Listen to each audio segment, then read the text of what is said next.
Anduril's in this place in its evolution and life cycle where you're trying to manage winning new contracts and put out new technology and ramp what's already out there. Just talk about that trio of news you put out and how you pulled it off. Yeah, so we are extremely excited to be awarded this production contract for the Air Force Loyal Wingman fighter jet.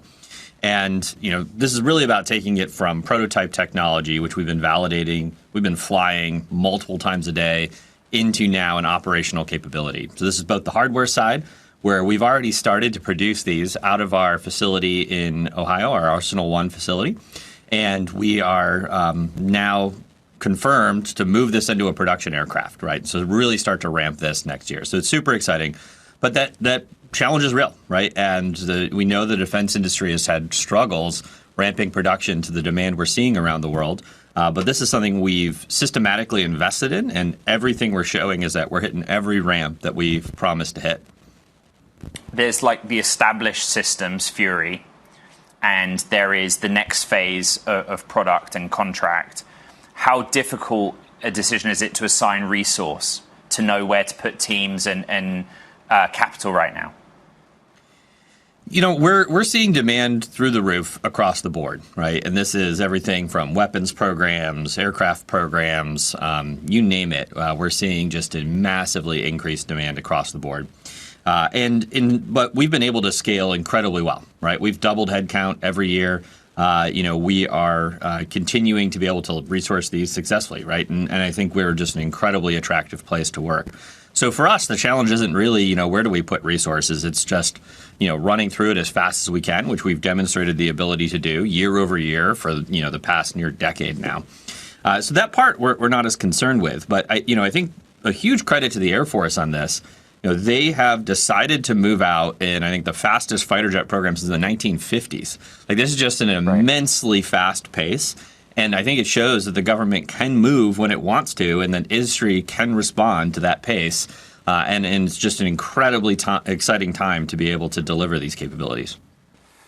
How do wins like this translate to the revenue run rate? They're big announcements, big deals, but for the financials of this company, it's immediate or it's a distant opportunity? These types of programs give, just this amazing base of growth for the next, 5 years, right? And so this is about how do we lock in that growth and success we've seen to date into something that's going to be producing and delivering for the next decade. And that's something that I think really, when we look at the financials for the out years, when we stack in all the types of big programs that we're working on now, it more or less gives us an extremely solid base that we're going to continue to grow on and compound on in the future. Brian, I appreciate this is about autonomous fighters. Every time you come on the program, I get a flood of requests to ask you about subterranean. And I get the sense that it's not even that exciting to you guys. So what are the next domains, the next big bets that you probably can't talk as much about, but everyone wants me to ask you about? Yeah, we're doing, an immense amount of work in space. There's a huge number of areas where, this is becoming the next generation warfighting domain. I think the Space Force is talking a lot more about the adversarial activities that Russia and China are doing regularly. They are constantly maneuvering around space, threatening the U.S.'s and allies' satellites. I think there was an open source report of Russia maneuvering against a satellite that's a commercial satellite that's used to provide intelligence to the Ukrainians.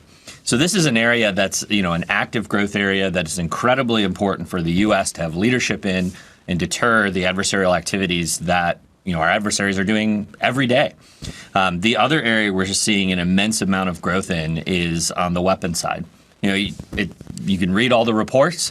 Everyone is well aware now of what's been sort of a poorly kept secret for a long time, which is the U.S. has amazing weapons, right? Like that's been obviously true, but the inability to produce these at scale to supply our allies, the huge delays that exist in delivering these, is a major strategic issue for the U.S. and our allies.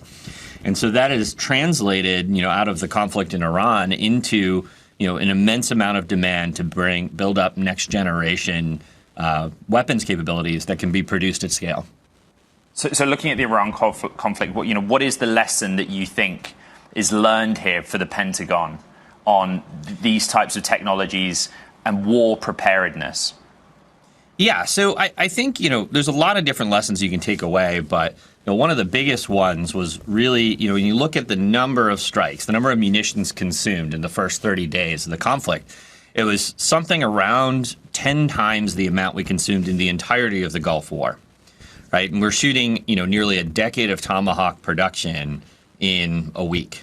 Like, these are really serious quantities of munitions consumed in these modern conflicts, and it parallels what has been seen in every conflict that's played out in the last several years.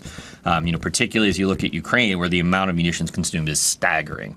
Right. So I think this question of how do you actually get the inventory, the stockpiles, and have the producibility that you need, that becomes one of the critical questions. And the U.S. again has amazing weapons, but for the vast majority of scenarios, you can deal with things that are sort of lower price and more fit for purpose, and the types of uses you're realistically going to have, and what you need to convey to your adversaries, you have the resiliency to do. And so that is probably the biggest shift I've seen out of this conflict, which is really looking at and accelerating how to get to more producible capabilities quickly. And we've got maybe a half dozen or more different programs that have initiated out of that. Brian, we just have 30 seconds. You've said Arsenal 2 could be built outside of the United States. Big market for you is Australia. Taiwan is a big factor in Anduril's guiding mission. Are those realistic locations? Yeah, I mean, we have... I think the reality in the world is that our allies are going to look to have more control over their production and supply of weapons. I think that's correct. And I think production capacity for the allied nations is a contribution in and of itself. And so I think for the administration, they want the allies to be prepared to contribute. So the idea that they are also producing and contributing to the allied stockpiles is hugely advantageous. And I think that's been a very consistent message from the administration. Right. And we've seen immense support for that. Where we put it exactly, we have a factory up and running in Sydney, Australia, making Ghost Shark, and then we're constantly evaluating the right way to help any given country on what they need, how they want us to work with their local partners and industry. And so it's a very nuanced process, but the reality is we think of allied production as a critical dimension of providing that deterrence that we're here to do.